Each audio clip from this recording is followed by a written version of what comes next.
Quick! We're gonna need some time to fire up the engines. Let's give the laser turret a workout.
Alright, let's get out of here!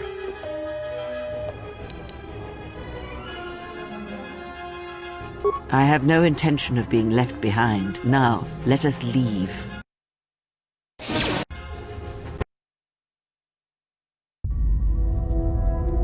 If they hit us, we're dead, but if they keep missing us, we're dead. It's great odds.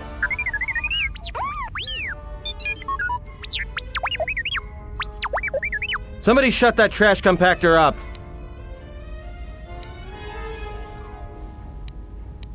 I'm doing all I can, and that's not enough. What'd you do to make these guys so mad? Well, either they hit us and destroy us, or they hit an asteroid and make the whole field go nova. Not with all these asteroids around us. We'd enter hyperspace in pieces. We have to clear that field first. Thing is, we clear the field and they're gonna have a clear shot at us. That'll take out the whole field, the colony, and maybe us. We might not even be able to jump to hyperspace in time. Then we die here. Choose now.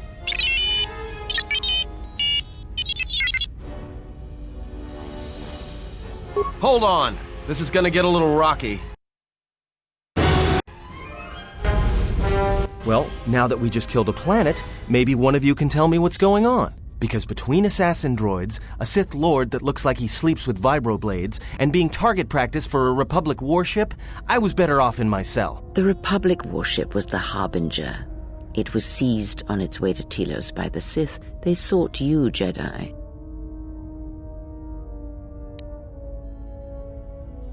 Because you are the last of the Jedi. Once you are dead, then they have won.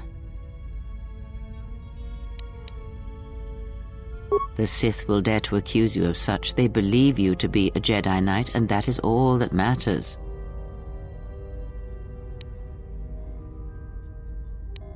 The Jedi Civil War destroyed the Jedi.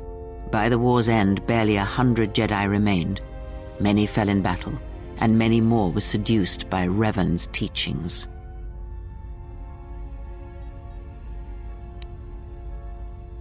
Many Jedi blamed the teachings of the Jedi Masters for Revan's fall, and the civil war that followed. The Jedi Academy on Dantooine is nothing more than a crater that echoes with the ghosts of dead Jedi, and the Jedi Temple on Coruscant lies empty.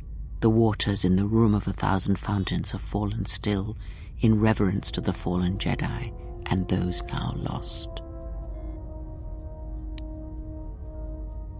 Perhaps, but they are Jedi no longer.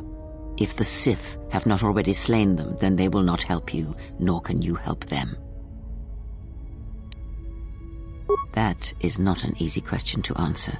This threat is greater than you know, and I do not believe it is a battle that can be fought.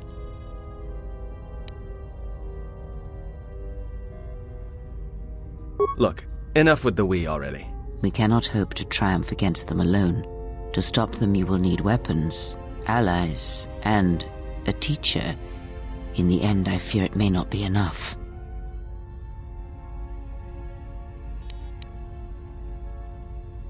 You fought in the Mandalorian Wars, and it cost you everything.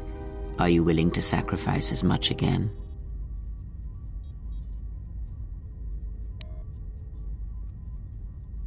You are not listening to me. This is not like any field of battle you have ever fought in. Think carefully on your choice. If you choose to fight, if you choose war, it is a path few turn from once the first steps are taken. It carries with it a terrible price, and in the end you may find you have nothing left to sacrifice.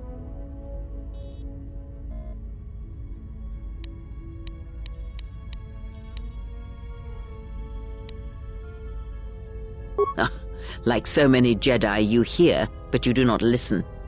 You have much to learn. Yes, to aid in the recovery effort there, many roads lead to Telos, including ours. Not like we have much of a choice, the Paragus astrogation charts being what they are. It is where we must go, and where the Harbinger was bound before our unfortunate encounter on Paragus. You were difficult to find, but coincidence was on our side. When I learned that you were on the vessel, I knew the Sith would not be far behind. When we intercepted the Harbinger, it was crippled, drifting in space. It was a simple matter to board the vessel and rescue you. Unknown to me, however, the Sith were already on board. Just as we made the jump to hyperspace, they fired upon us, nearly destroying the Ebon Hawk. Whatever occurred on board the Harbinger had rendered you unconscious. Though your thoughts were faint, I was still able to find you, sealed in one of the cargo holds. True, but as one trained in the Force, you know that true coincidences are rare. I do not know how the Ebon Hawk was able to make it to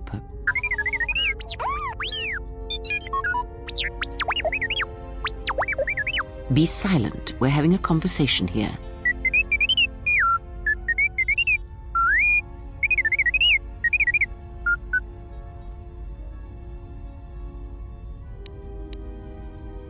Maybe that droid noisemaker could make itself useful repairing the ship for once.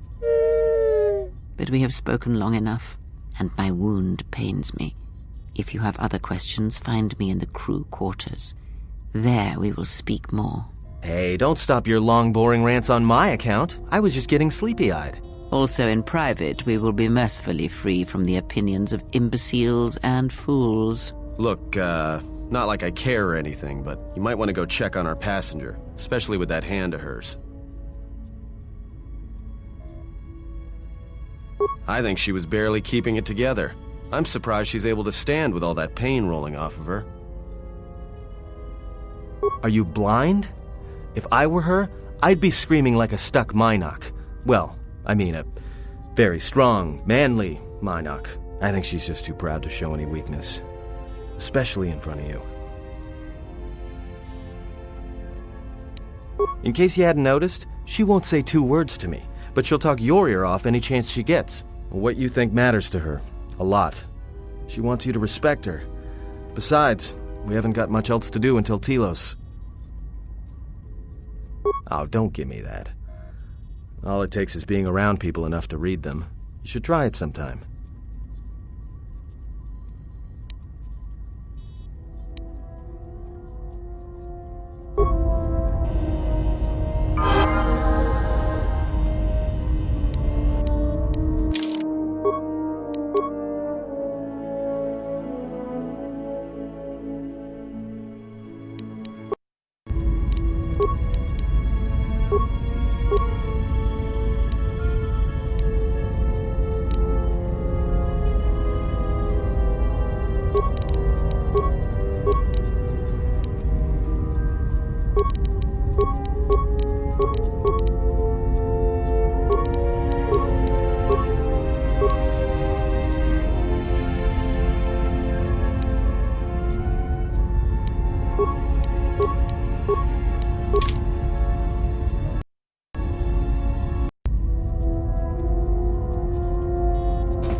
Look, not like I care or anything, but you might want to go check on our passenger, especially with that hand of hers.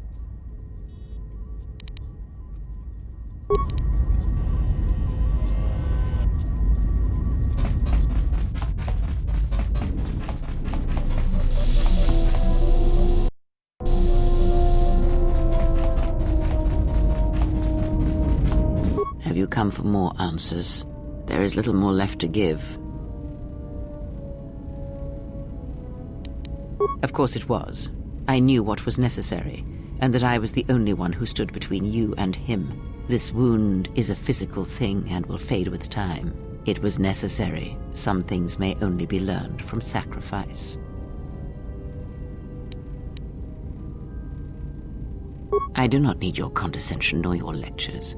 If anyone needs training and guidance, it is you. I do not know. I fear that the consequences would have been more extreme. Then the sensation you would feel upon my death might be less than that, though much quicker. Possibly, yes, and I fear it works both ways. I would not wish to test it, nor should you.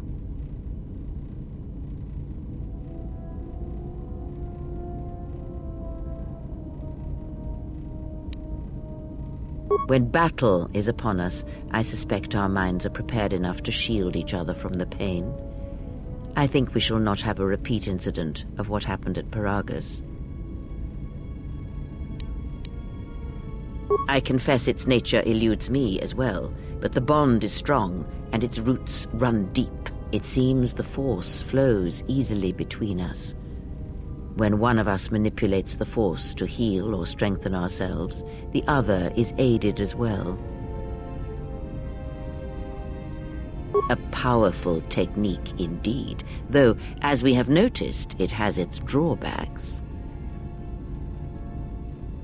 I do not know. The Sith struck more swiftly than I thought, and they will not stop until they have you in their grasp. If you fall, all the galaxy will echo it.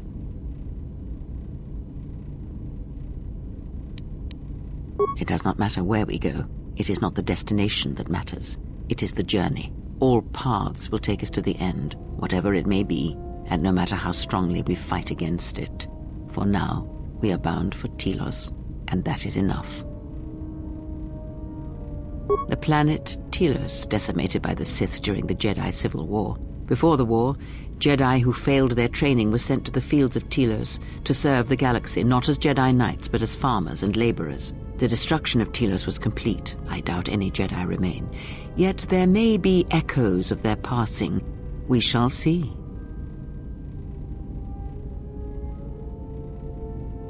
Then I am left with nothing more than we had already. My faith in you and your ability to meet what comes. Ask, and I will answer.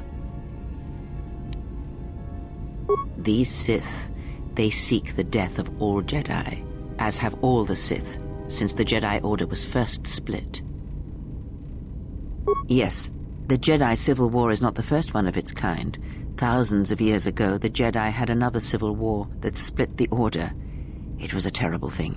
A faction among the Jedi abandoned the teachings of the Order, following their own path. They waged war on their fellow Jedi, a war that raged across the galaxy. But these fallen Jedi were cast out, defeated, and they retreated to worlds in the Outer Rim. Over time, they took on the mantle of the Lords of the Sith, but in their hearts they never forgot the Jedi. The hatred for the Jedi Order burns in their veins like fire and echoes in their teachings. Revan tasted it, as Malak did. In a manner of speaking, they are different from Malak in that they are concerned only with the destruction of the Jedi. For them, it is all that matters, all that ever mattered. It is a different war these Sith wage, a thing of silence and shadow. They strike from the darkness, hiding from the face of the galaxy until all Jedi are exterminated. After all the Jedi are gone, then the galaxy is theirs, no matter whether the Sith or the Republic rules. It is the dark side that shall reign, unchecked.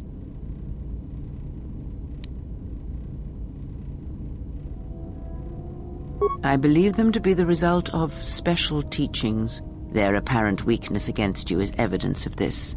Those Sith assassins can sense their prey through the Force. It is like a hunger. They feed and grow stronger when they are near Force sensitives. The stronger their prey is in the Force, the deadlier they become. As long as you were cut off from it, you were able to evade their sight. But after Paragus, I fear that you will be no longer shielded from their eyes, or the eyes of their masters. The stronger you grow, the more will come. Ask, and I will answer. Indeed. And was it the same as before? If my suspicions are correct, perhaps the damage the Jedi Council did was not as permanent as they thought. It is not an easy thing to cut one off from the Force. What did you believe? That you suddenly lost your connection with the Force without reason? Indeed it is. It is much like losing one's ability to listen or being put into a deep sleep, unable to awaken to the galaxy around you. Such a thing has been done before, when Jedi have pronounced sentence on their own and exiled them as they did you.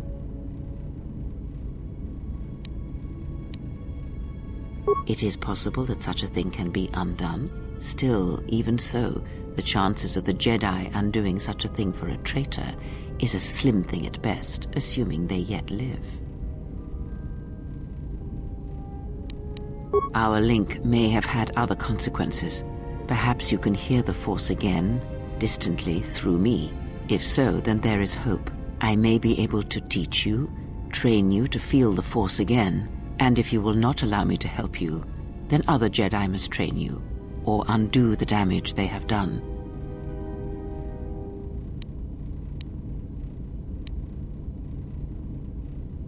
Do not honor me, fallen Jedi. Honor it by listening and learning. Do that, and perhaps we shall survive this thing, you and I. I offer to train you to become strong again, to know the ways of the Force, and to hear the Force sing within you as it once did.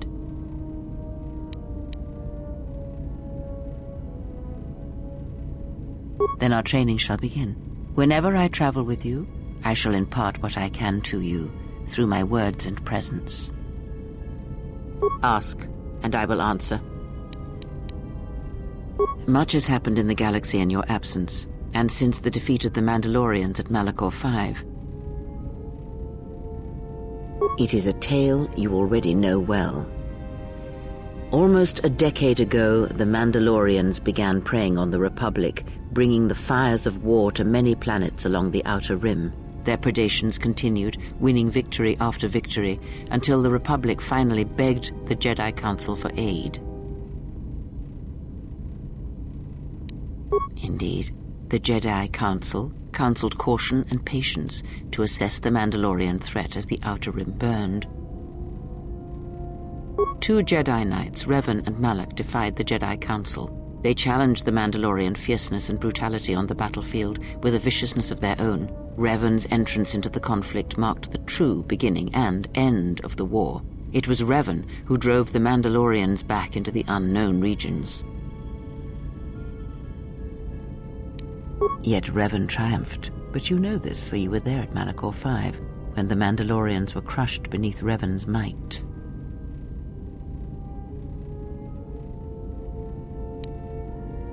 You asked what had happened, and I am telling you.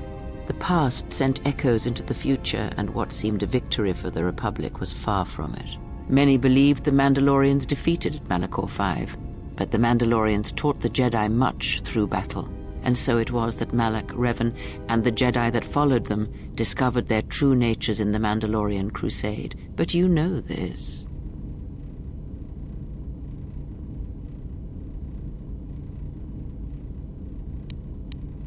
If you had followed them, then you would have learned the lesson of a follower. Perhaps it was fortunate you did not. As Revan and Malak fought the Mandalorians in battle after battle, they grew to despise weakness, just as the Mandalorians did. In the end, the Mandalorians had taught them through conflict, shaped the Jedi, and turned them into a weapon against the Republic. Revan and Malak, and all the Jedi that served them, turned against the Republic and the Jedi Order. Jedi fought Jedi. Revan was ambushed by the Jedi and captured. Malak continued to wage war in his master's place, inflicting terrible wounds on the Republic. Wounds that bleed still. As all Sith do, without a strong enemy, the Sith turned on each other. Revan escaped the Jedi and returned to finish Malak, and that was the end of the Jedi Civil War. No one knows, certainly not I. Korriban lies in ruins, Revan is gone, and the blade of war he promised to stab into the heart of the galaxy has withdrawn. Where Revan wanders now, I do not know. It would seem that way from a certain point of view, perhaps. The Jedi Civil War left wounds that have yet to heal. We shall see if the Republic has the strength to survive.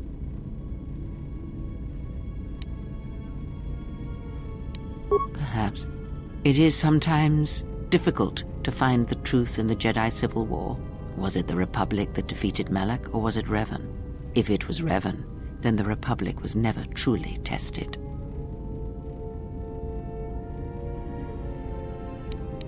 A culture's teachings, and most importantly the nature of its people, achieve definition in conflict. They find themselves or find themselves lacking. Too long did the Republic remain unchallenged. It is a stagnant beast that labors for breath and has for centuries. The Jedi Order was the heart that sustained its sickness. Now the Jedi are lost. We shall see how long the Republic can survive.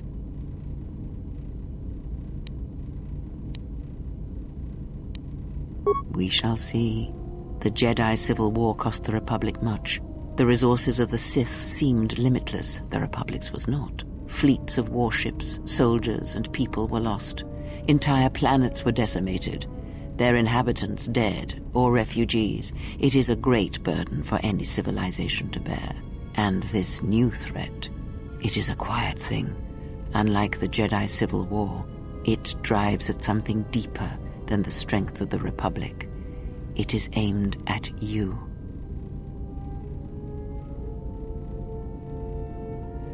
The Republic was never what was important, ever. It was but a shell that surrounds the Jedi, just as the teachings of the Jedi are a shell surrounding the heart of man.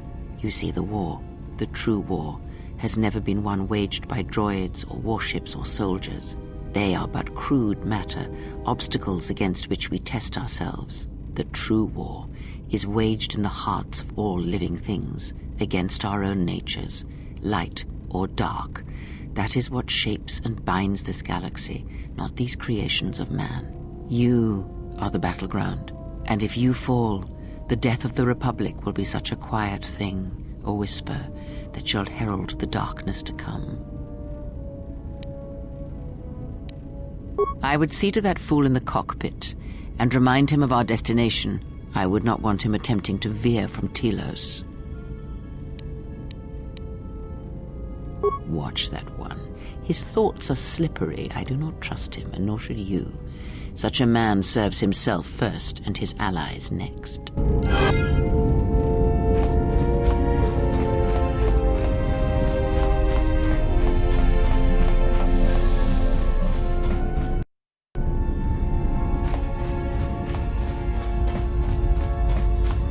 How's our passenger? She's still aging? What a surprise. Just so you Jedi know, the whole cryptic routine isn't mysterious, it's just irritating. If you really can see the future, you should be at the Bazak table. What was that, some kind of joke? That's what I'm talking about. Jedi talk. You two should start your own little Jedi Academy. Then she must be royalty, because she's got to be queen of the galaxy to bark out orders like that. Or maybe she's senile. I mean, how old do you think she is? She may have been good-looking once, but it takes some hard living to make creases like that. Hey, I just got out of prison. If we had a decent navicomputer, trust me, we'd be dropping out of hyperspace into the Nar Shaddaa Red Sector right now. After spacing that old witch, of course.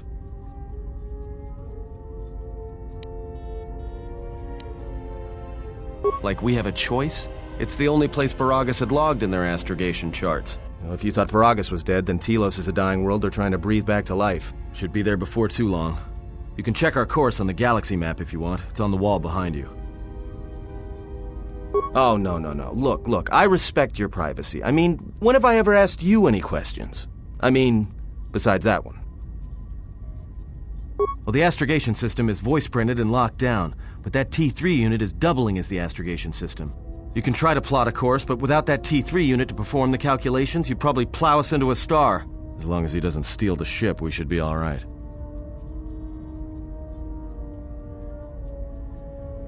I have no idea. Previous owner, maybe? I'd love to get it overhauled, but that's a major job. Besides, the droid will be good enough for now. No, not much. Except sounds like it was after you. As far as I'm concerned, you handled that pretty well. No more droid, no more problem. Yeah, well, you got me there. Look, droids, I don't trust them. That one we fought, some of them are built like that. Others just, well, break. In the head. Sometimes conflicting orders cause it. Give a droid too much data or tell it to do something it can't do, it'll crack their behavior module in half. Others just don't get memory wipes and they start going crazy. Speaking of which, I think that little trash compactor's long overdue. Trust me, droids were made to break, and most of all, they're predictable and stupid. So, what happened? Don't gimme that. There were plenty of times back on Paragus where a lightsaber would have been helpful. So where's yours? Oh yeah? I thought a Jedi was supposed to be married to their lightsaber. Guess I heard wrong. Were you a single hilt or one of those double-bladed Jedi? Huh. Figures. It wasn't red, was it?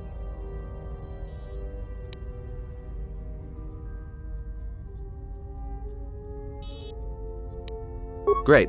Maybe you and that Sith Lord can have a party after we're dead. Must have been something. Sure be nice to have it now. Might make those Sith think twice before coming after us. Alright, forget I said anything. Like I said before, you can check our course on the galaxy map if you want. It's on the wall behind you.